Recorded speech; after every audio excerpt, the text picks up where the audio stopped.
അമേരിക്കയിലുള്ള വരുന്ന വിസിറ്റ് വരുന്ന മലയാളികൾക്ക് വേണ്ടിയിട്ട് ഫൊക്കാന വളരെ ഒരു യുണീക്ക് ആയിട്ടുള്ളൊരു പദ്ധതി തുടക്കമിട്ടിട്ടുണ്ട്. ഇതൊന്നും ജസ്റ്റ് അനൗൺസ്മെന്റ് അല്ല, ഇതൊക്കെ ഓൾറെഡി തുടങ്ങിക്കഴിഞ്ഞു. എന്താണെന്ന് ചോദിച്ചാൽ ഫൊക്കാനയുടെ ഹെൽത്ത് ക്ലിനിക്കാണ്. കാരണം നമ്മുടെ ഇവിടെ നിന്ന് വരുന്ന വിസിറ്റിംഗ് വിസിൽ വരുന്ന പ്രത്യേകിച്ച് കാരണവന്മാർ അവർ 5-6 മാസത്തേക്ക് വരുമ്പം ഇവിടെ നിന്നുള്ള ഒരു വലിയൊരു പൊതിക്കെട്ടുമായിട്ടാണ് വരുന്നത്. മെഡിസിൻ്റെ പൊതിക്കെട്ട്. അവർക്ക് 65-70 വയസ്സുള്ളപ്പോൾ നാച്ചുറലി ഹൈപ്പർ ടെൻഷൻ, ഷുഗർ അല്ലെങ്കിൽ കൊളസ്ട്രോൾ ഇങ്ങനെ കാര്യങ്ങളുണ്ട്. അപ്പോൾ 6 മാസം മെഡിക്കേഷൻ, 5 മാസം ഒരു പൊതിക്കെട്ടുമായിട്ടാണ് വരുന്നത്. അൺഫോർച്ചുനേറ്റ്ലി അവിടെ വരുമ്പം അവിടുത്തെ ഹെൽത്ത് കെയർ സിസ്റ്റം മെഡിക്കെയർ അല്ലെങ്കിൽ മെഡിക്കെയ്ഡ് അല്ലെങ്കിൽ പ്രൈവറ്റ് ഹെൽത്ത് ഇൻഷുറൻസിൻ്റെ പരിധിയിൽ വരുന്ന ആൾക്കാരല്ല, കാരണം ഈ വിസിറ്റ് വരുന്ന ആൾക്കാർ. അപ്പം അങ്ങനെയുള്ള ഒരു സെഗ്മെന്റ് ഓഫ് ആൾക്കാരുടെ കഷ്ടപ്പാടുകൾ കണ്ടുകൊണ്ട് ഫൊക്കാന അതിനുവേണ്ടി ഉണർന്ന് പ്രവർത്തിച്ചതിന്റെ പ്രതിഫലനമാണ് ഫൊക്കാന ഹെൽത്ത് ക്ലിനിക്ക്.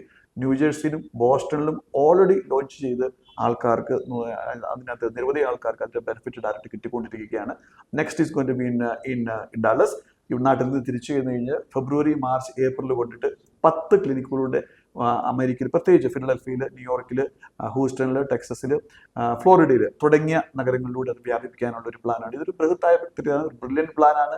വളരെയധികം ചലഞ്ചിങ് ഉണ്ട്. കാരണം ഞങ്ങൾ ഇതിനെപ്പറ്റി 6 മാസം സ്റ്റഡി ചെയ്ത് കമ്മിറ്റിയൊക്കെ വെച്ച് കഴിഞ്ഞപ്പോൾ അതിനകത്തൊരു സംശയം എന്ന് പറഞ്ഞാൽ, ഇപ്പം ഇവിടുന്ന് വിസിറ്റ് വിസയിൽ അവിടെ നഗരം കാണാൻ വരുന്നവരായിരിക്കാം, അല്ലെങ്കിൽ വേറെ ഒഫീഷ്യൽ മീറ്റിങ്ങിന് വരുന്നവരായിരിക്കാം, എന്തോ ആയിക്കോട്ടെ, വാട്ടർ മേ ബി എന്തോ.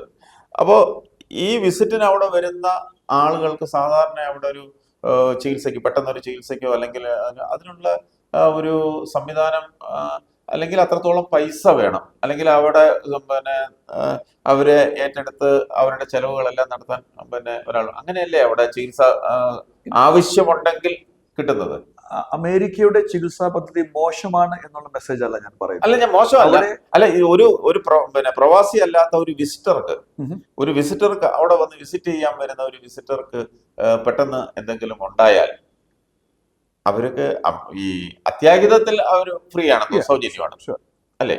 ബാക്കി അല്ലാതെ ഇപ്പം ഒരു പനി വന്നാലോ അല്ലെങ്കിൽ എന്തെങ്കിലും അതുപോലുള്ള ചെറിയ ചെറിയ അസുഖങ്ങൾ വന്നാലോ ഒരു ഹോസ്പിറ്റലിൽ പോകണമെങ്കിൽ അത് വലിയ ചിലവല്ലേ? വലിയ ചിലവാണ്. അതിനകത്തൊരു കറക്ഷൻ കൂടി ഉണ്ട്. അത്യാവശ്യം വരുവാണെങ്കിൽ അത് ഫ്രീ എന്ന് നമുക്ക് പറയാൻ പറ്റത്തില്ല. വിസിറ്റിംഗ് വിസയിൽ വരുന്ന ആൾക്കാർക്ക് ലീഗലി ടെക്നിക്കൽ ടേംസിൽ പറയുകയാണെങ്കിൽ ആരാണോ വിസ സ്പോൺസർ ചെയ്യുന്ന അവർ ലയബിളാണ് അവരുടെ മെഡിക്കൽ കാര്യങ്ങളും പാർപ്പിട സൗകര്യങ്ങളും മറ്റു കാര്യങ്ങളും ചെയ്യാനായിട്ട്. അപ്പം അവിടെ ഒരു അസുഖം വന്നിട്ട് നമ്മൾ ഹോസ്പിറ്റലിൽ പോവുകയാണെങ്കിൽ 2-3 ദിവസം കിട്ടുന്നതിൽ $100,000 ലയബിലിറ്റീസ് ആണ് വരുന്നത്.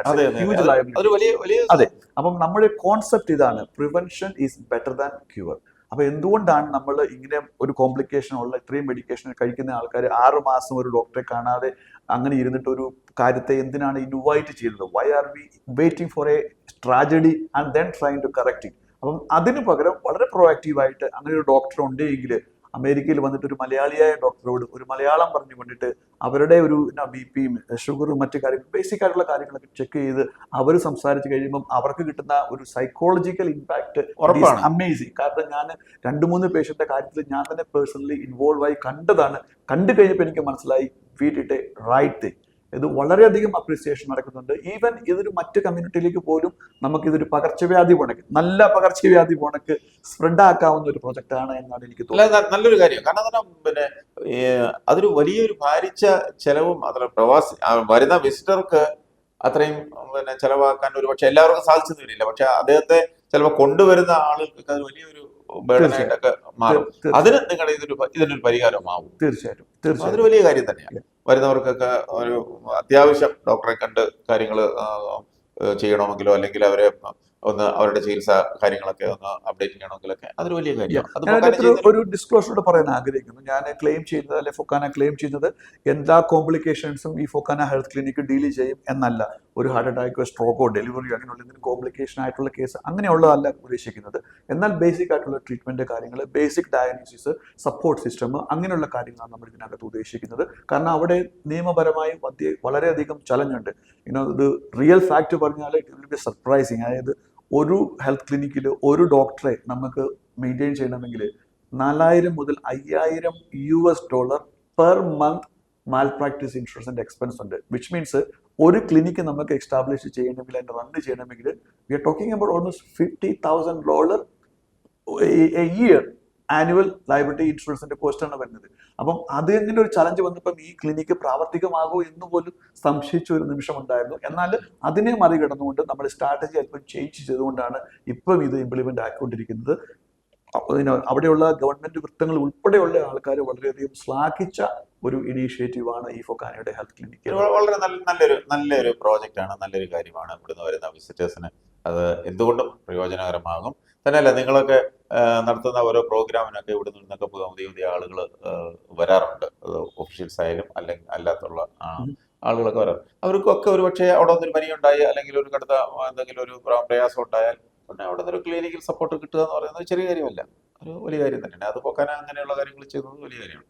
വേറെ എന്തെല്ലാം കാര്യങ്ങളാണ് പിന്നെയുള്ളത്? സാധാരണഗതിയിലുണ്ടോ സംഘടനാ പ്രവർത്തനം എന്ന് പറയുന്ന അതിന്റെ ഒരു ദിശ തന്നെ മാറ്റി മറിക്കുന്ന പ്രവർത്തനമാണ് ഇപ്പൊ ചെയ്തുകൊണ്ടിരിക്കുന്നത്. താങ്കളൊക്കെ പലപ്പോഴും അവിടെ വന്നിട്ടുണ്ട്, പല സംഘടനകളുടെ മീറ്റിങ്ങിലും പോയിട്ടുണ്ട്. എപ്പോഴും നമ്മൾ കാണുന്നത് വലിയ വാശിയേറിയ ഒരു ഇലക്ഷൻ നടക്കും, അത് കഴിഞ്ഞിട്ട് നല്ലൊരു കൺവെൻഷൻ നടക്കും, അതിലേക്കാണ് പോകുന്നത്. അപ്പോൾ ഞങ്ങളുടെ കോൺസെപ്റ്റ് അല്ലെങ്കിൽ ഈ ഒരു കമ്മിറ്റിയുടെ കോൺസെപ്റ്റ് അല്ലെങ്കിൽ ഫൊക്കാനയുടെ കോൺസെപ്റ്റ് എന്ന് പറയുന്നത് ഇപ്പം നമ്മുടെ പ്രവർത്തനങ്ങളുടെ പരമ്പരകളുടെ ഒരു ആഘോഷമായിരിക്കണം, ഒരു അനുസ്മരണമായിരിക്കണം കൺവെൻഷൻ എന്നുള്ളത്. അല്ലാതെ നേരെ ഗതി ഇലക്ഷൻ കഴിഞ്ഞിട്ട് നേരെ കൺവെൻഷനിലേക്ക് പോകുന്ന ഒരു പ്രതീതിയല്ല. ഇതൊരു ഓളം ഉണ്ടാക്കുന്ന ഇതല്ല, ഒരു റിയൽ സോഷ്യൽ വർക്ക് എന്താണ് പണ്ടങ്ങനെ നടന്നിട്ടുണ്ട്. ഞാൻ ആരെയും ബ്ലെയിം ചെയ്യുകയല്ല, ഒരു കോൺസെപ്റ്റ് ചേഞ്ച് ചെയ്യാണ് എന്ന് മാത്രമേ ഞാൻ ഉദ്ദേശിക്കുന്നത്. അപ്പൊ അതിന്റെ ഉത്തമ ഉദാഹരണമായിരുന്നു കേരളത്തിൽ കഴിഞ്ഞ ഓഗസ്റ്റ് 1, 2, 3 നടന്ന കൺവെൻഷന്. ചരിത്രത്തിൽ ആദ്യമായിട്ട് ഏതെങ്കിലും പ്രവാസി സംഘടനയുടെ ഒരു മീറ്റിംഗിൽ 1000-ലധികം പേര് പങ്കെടുത്തു. 65ഓളം ഡിസ്റ്റിംഗ്വിഷ്ഡ് ഗസ്റ്റുകളായിരുന്നു. എനിക്ക് തോന്നുന്നു 7 മിനിസ്റ്റേഴ്സ്, 15ഓളം MLA-മാർ, പിന്നെ അടൂർ ഗോപാലകൃഷ്ണനെ പോലുള്ള ശ്രീ ഗോപിനാഥ് മുതുകാടിനെ പോലുള്ള മഹത് വ്യക്തികൾ, അങ്ങനെയുള്ള ആൾക്കാരെല്ലാം വന്ന് 3 ദിവസം ഒരു കൺവെൻഷൻ ആയിരുന്നു. അതിനകത്ത് ജസ്റ്റ് പ്രസംഗങ്ങളോ സെമിനാറോ മാത്രമല്ല, അതൊക്കെ വേണം. എന്നാൽ അതിനുമുപരി 44 പേര് കാലില്ലാതെ ആ കൺവെൻഷനിൽ വന്നു.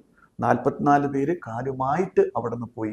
ലൈഫ് ആൻഡ് ലിംബുമായിട്ട് സഹകരിച്ചുകൊണ്ടുള്ള നല്ലൊരു പദ്ധതി അന്ന് ഫൊക്കാനയ്ക്ക് അവിടെ ചെയ്യാൻ പറ്റി എന്നുള്ളത് വളരെയധികം ചാരിതാർത്ഥ്യമുണ്ട്.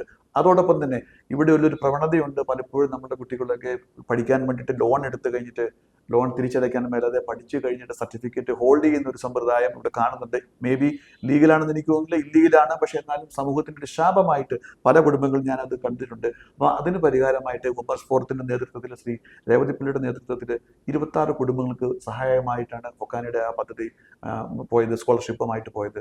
അതോടൊപ്പം തന്നെ സിം കേരള, ഞാൻ മുമ്പേ പറഞ്ഞല്ലോ, 148 പിള്ളേരുടെ പഠിപ്പിച്ചിട്ട് അവിടെ സർട്ടിഫിക്കറ്റും അപ്രീസിയേഷനും കാര്യങ്ങളും ഒക്കെ അവിടെ ചെയ്തു. അപ്പം ജസ്റ്റ് ഒരു കൺവെൻഷൻ എന്ന് പറയുന്നത് അതും പ്രവർത്തനത്തിന്റെ ഒരു മേഖലയാക്കി മാറ്റിക്കൊണ്ടുള്ളൊരു പ്രവർത്തനമായിരുന്നു ഈ കമ്മിറ്റി കണ്ടത്, ചെയ്യാൻ പറ്റിയത് എന്നുള്ളത്. മീഡിയയുടെ ഒത്തിരി സപ്പോർട്ട് ഉണ്ടായിരുന്നു, നിങ്ങളുടെ എവിടെയും സപ്പോർട്ട് ഉണ്ടായിരുന്നു. കാരണം ഞങ്ങളൊക്കെ ചെയ്യുന്ന പ്രവർത്തനങ്ങൾ നിങ്ങളെപ്പോലുള്ള നല്ല മീഡിയക്കാരാണ് ജനങ്ങളുടെ മധ്യങ്ങളിൽ എത്തിക്കുന്നത്. അത് കണ്ടാണ് കൂടുതൽ പ്രവർത്തനങ്ങളിലേക്ക് ആൾക്കാർ ആകർഷകരായി വരുന്നത്. അതിനോട് നന്ദിയും ഈ ഒരു അവസരത്തിൽ ഞാൻ രേഖപ്പെടുത്തുകയാണ്. നിങ്ങൾ തുടങ്ങി വെച്ച ഈ പ്രോഗ്രാം, ഈ പ്രോജക്റ്റുകൾ, അടുത്ത ഒരു കമ്മിറ്റി, എന്തായാലും അടുത്തൊരു കമ്മിറ്റി ഇപ്പൊ ഒരു പ്രസിഡന്റിന് 1 വർഷത്തിൽ കൂടുതൽ നിങ്ങളുടെ പുതിയ നിയമം അനുസരിച്ച് ഒറ്റ ടൈമേ പറ്റൂ. ലൈഫിൽ ഒരു ടൈമേ പറ്റൂ. അടുത്ത പ്രാവശ്യം വേണമെങ്കിൽ പ്രസിഡന്റിന് പിന്നെ മത്സരിക്കാൻ പറ്റിയല്ല. പ്രസിഡന്റിന്, ജനറൽ സെക്രട്ടറിക്ക്, ചെയർമാന്, വുമൻസ് പഞ്ചായത്ത് 4 പേർക്ക് ആ ഒരു പൊസിഷനിലേക്ക് റിപ്പീറ്റ് ചെയ്യാൻ പറ്റത്തില്ല. വർഷങ്ങൾ കഴിഞ്ഞിട്ടും പറ്റത്തില്ല. പക്ഷെ ടു ബി വെരി ഓണസ്റ്റ്, 1 മാസം മുമ്പ് ഞങ്ങളുടെ ജനറൽ ബോഡി ഉണ്ടായിരുന്നു. അതിനകത്ത് എല്ലാവരും, ഒരുമാതിരിപ്പെട്ട എല്ലാവരും ആഗ്രഹിച്ചു ഈ കമ്മിറ്റി ഒന്നും കൂടെ കണ്ടിന്യൂ ചെയ്യണമെന്ന്. എന്നാലും നമ്മുടെ ഒരു തീരുമാനം അങ്ങനെ ഒരു ചേഞ്ച് നമുക്ക് ചെയ്യേണ്ട. കാരണം നമ്മളെ അങ്ങനെ ഒരു കസേരയ്ക്ക് വേണ്ടി അങ്ങനെ ആ ഒരു സ്റ്റൈലിലേക്ക് താല്പര്യമില്ല. അതുകൊണ്ട് തന്നെ ഇനിയിപ്പോൾ 2 പേര് ശക്തമായിട്ട് മത്സരിക്കുന്നുണ്ട്. അപ്പം അവരിൽ ആരെങ്കിലും തിരഞ്ഞെടുക്കും. ആര് തിരഞ്ഞെടുപ്പെട്ടാലും ഈ ഉള്ള പദ്ധതികളൊക്കെ കണ്ടിന്യൂ ചെയ്യും എന്നുള്ളത്.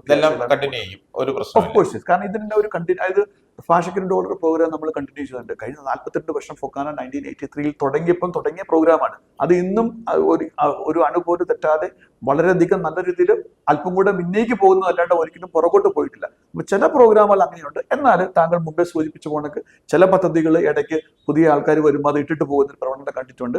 ഏതായാലും ഞാൻ സപ്പോർട്ട് ചെയ്യുന്ന അല്ലെങ്കിൽ നമ്മുടെ ഈ ഒരു ടീം അല്ലെ ഫൊക്കാനയെ വിശ്വസിക്കുന്ന ആൾക്കാർ അങ്ങനെയുള്ള ഒരു ടീമിലേക്ക് ഈ ഫൊക്കാന കൊടുക്കുകയില്ല എന്നുള്ള ഒരു ഉത്തമ വിശ്വാസം എനിക്കുണ്ട്. ഇപ്പം പിന്നെ എനിക്ക് തോന്നുന്നു കഴിഞ്ഞ കമ്മിറ്റിയിൽ നിങ്ങൾ വേറൊരു തീരുമാനം കൂടെ എടുത്തോ ഇല്ലയോ എന്ന് എനിക്കറിയില്ല. അങ്ങനൊരു ചർച്ച ഞാനിന്ന് കേട്ടിരുന്നു. സാധാരണ കമ്മിറ്റിയിലേക്ക് മത്സരിക്കണമെങ്കിൽ നാഷണൽ കമ്മിറ്റി അംഗങ്ങളായിട്ടുള്ളവർക്ക് മാത്രമേ മത്സരിക്കൂ. അത് പക്ഷെ അത് മാറ്റിയോ? അത് മാറ്റി സോറി, നവംബർ മാസം നടന്ന ഈ ജനറൽ ബോഡിയിൽ ചർച്ച നടക്കുന്ന വളരെ ഭംഗിയായിട്ട്. അപ്പം ആ ജനറൽ ബോഡിയെ പറ്റി തന്നെ എനിക്കൊരു വാക്ക് പറയാതിരിക്കാൻ പറ്റത്തില്ല. കാരണം ജനറൽ ബോഡി കഴിഞ്ഞതിന് ശേഷം പിറ്റേ ദിവസം പേപ്പറിലൊക്കെ വന്ന ന്യൂസ് എന്താണെന്നറിയോ? ജനറൽ ബോഡികൾ പലപ്പോഴും മതസ്ഥാപനങ്ങൾ പോലും, അത് ഏതെങ്കിലും മതം ആയിക്കോട്ടെ, അവർ പോലും നടക്കുമ്പോൾ പലപ്പോഴും വഴക്കുകൾ, ബഹളങ്ങൾ, അഭിപ്രായ വ്യത്യാസങ്ങൾ, അങ്ങോട്ടും ഇങ്ങോട്ടും ഷൗട്ടിംഗ് മാർച്ചുകളൊക്കെ കാണാറുണ്ട്. എന്നാൽ അവർക്ക് പോലും മാതൃകയാക്കത്തക്ക രീതിയിലായിരുന്നു ഫൊക്കാനയുടെ കഴിഞ്ഞ മാസം 2 മാസം മുമ്പ് നടന്ന ജനറൽ ബോഡി എന്നുള്ളതുകൂടെ എടുത്തു പറയേണ്ടിയിരിക്കുന്നു. പലരും അത് ലൈവ് ചെയ്തെന്ന് എനിക്കറിയില്ല, പക്ഷെങ്കിൽ അത്ര ഡീസന്റ് ആയിട്ടായിരുന്നു. അത് ആശയങ്ങളുടെ ഡിഫറൻസ് ആണ് പറയേണ്ടത്. ആ ഡിഫറൻസ് പറയാൻ ഒരു പ്രൊഫഷണലിസം വേണം. സോ ഈ ഒരു കമ്മിറ്റിക്ക് ആ ഒരു പ്രൊഫഷണലിസം ഫൊക്കാനയിൽ കൊണ്ടുവരാൻ സാധിച്ചു എന്ന് പറയാവുന്നത് വലിയൊരു, എന്താ പറയുന്നത്, അഭിമാനത്തോടെ പറയാൻ പറ്റുന്ന ഒരു കാര്യമാണ്. അപ്പൊ താങ്കൾ ചോദിച്ച ചോദ്യത്തിലേക്ക് ഞാൻ വരാം. അതായത് ഇപ്പോഴത്തെ ഇതിനകത്ത് ഒരു പ്രസിഡന്റ് ആവണമെങ്കിൽ നാഷണൽ കമ്മിറ്റിയിൽ 2 വർഷം ഇരുന്നിട്ട് വരാം എന്നൊരു അങ്ങനെയാണ് വരുന്നത്. പിന്നെ പ്രസിഡന്റും ജനറൽ സെക്രട്ടറിയും ചെയർമാനും ഒക്കെ ഒരു തവണ ലൈഫ് ടൈമിൽ ഒരു തവണയെ പറ്റൂ എന്നുള്ളതാണ്. അപ്പോൾ 2-3 ചേഞ്ചുകൾ ഇനി വരാൻ പോകുന്ന ജനറൽ വരും. കാരണം ഫുൾ ജനറൽ ബോഡി വെച്ച് ഫുൾ കോറം ഉണ്ടെങ്കിൽ ഇങ്ങനെയുള്ള കാര്യങ്ങൾ പാസ്സാക്കാൻ പറ്റത്തുള്ളൂ. ഒന്നൊരഭിപ്രായം വന്നത് ഈ ഒരു 1 ടൈം പെർ ലൈഫ് ടൈം എന്നുള്ളത് മാറിയിട്ട് 2 ടൈംസ് എന്നാൽ കണ്ടിന്യൂസ് ആയിട്ട് വേണ്ട എന്നുള്ളൊരു താല്പര്യമാണ് പൊതുവെ. കണ്ടിന്യൂസ് ആയിട്ടല്ല, അടുത്തൊരു 2-3 വർഷം കഴിഞ്ഞിട്ട് വേണമെങ്കിൽ മത്സരിക്കാം. ജനങ്ങൾക്ക് ആഗ്രഹം ഉണ്ടെങ്കിൽ, എനിക്ക് ആ സമയത്ത് ആഗ്രഹം ഉണ്ടെങ്കിൽ ജനറൽ ബോഡി ഫുള്ളിൽ അത് പാസ്സാക്കുകയാണെങ്കിൽ, എനിക്ക് മാത്രമല്ല ആർക്ക് വേണമെങ്കിലും, അത് മുൻ പ്രസിഡന്റുമാർക്ക് വരാം. പ്രസിഡന്റുമാർക്ക് മാത്രമല്ല, മുൻ ജനറൽ സെക്രട്ടറിമാർക്കും മുൻ ബോർഡ് ഓഫ് ട്രസ്റ്റിമാർക്കും മുൻ വുമൻസ് ഫോറം ചെയർപേഴ്സൺസും അത് പ്രാവർത്തികമാക്കും. അതിന്റെ കോൺസെപ്റ്റ് വരാൻ കാരണം അമേരിക്കയിൽ പ്രസിഡന്റിന് പോലെ 2 ടൈം ഉണ്ട്. പിന്നെ എന്തുകൊണ്ടാണ് ഫൊക്കാന അതിനെ ഒന്നായിട്ട് റെസ്ട്രിക്ട് ചെയ്യുന്നത്? അതിന് ഞാൻ കേട്ടത് ഇതിന് മുമ്പ് ചില ആൾക്കാരൊക്കെ 2 ടൈമും 3 ടൈമും ഒക്കെ ഇരുന്നിട്ടുണ്ട്. അതിനെ ഇടയ്ക്ക് എവിടെയോ അത് സ്റ്റോപ്പ് ചെയ്യുകയായിരുന്നു. അപ്പം അതിലേക്ക് ഒരു ചർച്ചകൾ നടക്കുന്നുണ്ട്. ജനറൽ ബോഡി ആഗ്രഹിക്കുവാണെങ്കിൽ അത് നടക്കും. പക്ഷെ നല്ലൊരു കാര്യമല്ലേ അത്? കാരണം ഒരു വർഷം കൊണ്ട് ഒരു പ്രസിഡന്റ് ഒരു കാര്യങ്ങൾ ചെയ്യാൻ 2 വർഷമാണ് ഇപ്പോൾ. അല്ല, അതല്ല, 2 വർഷം ഒരു ടൈം കൊണ്ട് ഒരിക്കലും ഒരു 2-3 വർഷമെങ്കിലും വേണം ഇതൊന്ന് പഠിച്ച് കാര്യങ്ങൾ വരാൻ. പക്ഷെ പെട്ടെന്ന് ഒരു പ്രസിഡന്റ് സ്ഥാനത്തേക്ക് വരുന്നില്ല. അല്ല, അതിനൊരു അഭിപ്രായം ഇതോടെ ഉണ്ട്.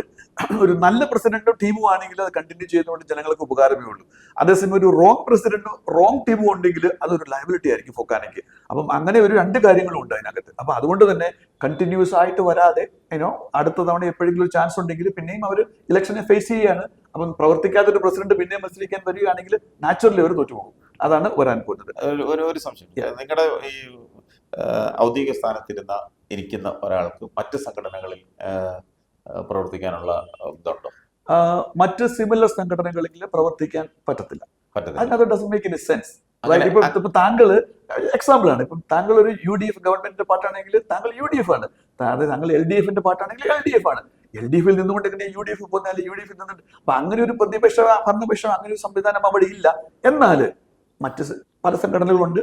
എന്നാൽ ഫൊക്കാനയെ പോലെ 1983 തുടങ്ങി 42 വർഷത്തെ പാരമ്പര്യമുള്ള 105-ലധികം സംഘടനകളെ പ്രതിനിധീകരിക്കുന്ന ലോകത്തിലെ ഏറ്റവും വലുതും ഏറ്റവും പഴയതുമായ ഒരു സംഘടന ഉള്ളപ്പം എന്തിനാണ് അവർ വേറൊരു സംഘടനയെ പ്രവർത്തിക്കാനായിട്ട് പോകുന്നത്? അവരുടെ എനർജിയും അവരുടെ ടാലന്റും അവരുടെ റിസോഴ്സുകളും എല്ലാം ഈ സംഘടനയ്ക്ക് കൊടുക്കുന്നത് വഴി മലയാളികൾക്ക് ഗുണമല്ലേ ഉള്ളൂ. ഞാൻ ആരെയും മോശപ്പെടുത്താനോ അല്ലെങ്കിൽ ആരുടെയും പേരൊന്നും വലിച്ചടിക്കുന്നില്ല. ഇതിന്റെ മുൻ സാരഥ്യം വഹിച്ചിരുന്ന പലരും മറ്റു പല സംഘടനകളുടെയും നേതൃസ്ഥാനത്ത് ഇപ്പൊ നിൽക്കുന്നുണ്ട്. അപ്പൊ അവര് ഒരു സമയത്ത് ഈ സംഘടന നയിച്ചിരുന്നവരാണ്. അപ്പൊ അവരൊക്കെ തിരിച്ചു വന്ന് നിങ്ങൾക്ക് ഈ പറയുന്ന പോലെ ഒരു ടൈം കൂടെ നിങ്ങൾക്ക് ഇവിടെ ഫൊക്കാനെ മത്സരിക്കാൻ പറ്റുമോ? അതൊക്കെ ഫൊക്കാനയുടെ മെമ്പേഴ്സ് ആണ് പറയേണ്ടത്, ചെയ്യണോ വേണ്ട എന്നുള്ളത്. പക്ഷെ എനിക്ക് ഒരു കാര്യം പറയാൻ പറ്റും. ചില സമയത്ത് നമ്മൾ ഒരു ചെയറിൽ ഇരിക്കുമ്പോൾ ആ ചെയറിന്റെ മഹാത്മ്യം നമ്മൾ മനസ്സിലാക്കണം. ആ മഹാത്മ്യം മനസ്സിലാക്കാതെ വരുമ്പോൾ ചില സമയത്ത് ചില തെറ്റിദ്ധാരണകൾ വരും. അല്ലെങ്കിൽ നമ്മൾ പറയത്തില്ലേ, ഇക്കരെ നിൽക്കുമ്പം അക്കരെ പച്ച എന്നൊക്കെ പറയുന്ന പോണക്കൊക്കെ ചില തോന്നലുകൾക്ക് ചില സമയത്ത് ചിലർക്കൊക്കെ തോന്നിയിട്ടുണ്ടാവാം. അപ്പൊ അതൊന്നും തെറ്റോ ശരിയോ ഒന്നും ഞാനത് ന്യായീകരിക്കുകയോ അതിനെ സപ്പോർട്ട് ചെയ്യുകയോ റിജക്ട് ചെയ്യുകയോ ചെയ്യുന്നൊന്നുമില്ല. പക്ഷേങ്കിൽ ആസ് എ ഫൊക്കാന പ്രസിഡന്റ് ഞാനിരിക്കുന്ന കസേരയുടെ മഹാത്മ്യം നല്ല ബോധ്യമുള്ള ആളാണ് എനിക്ക്.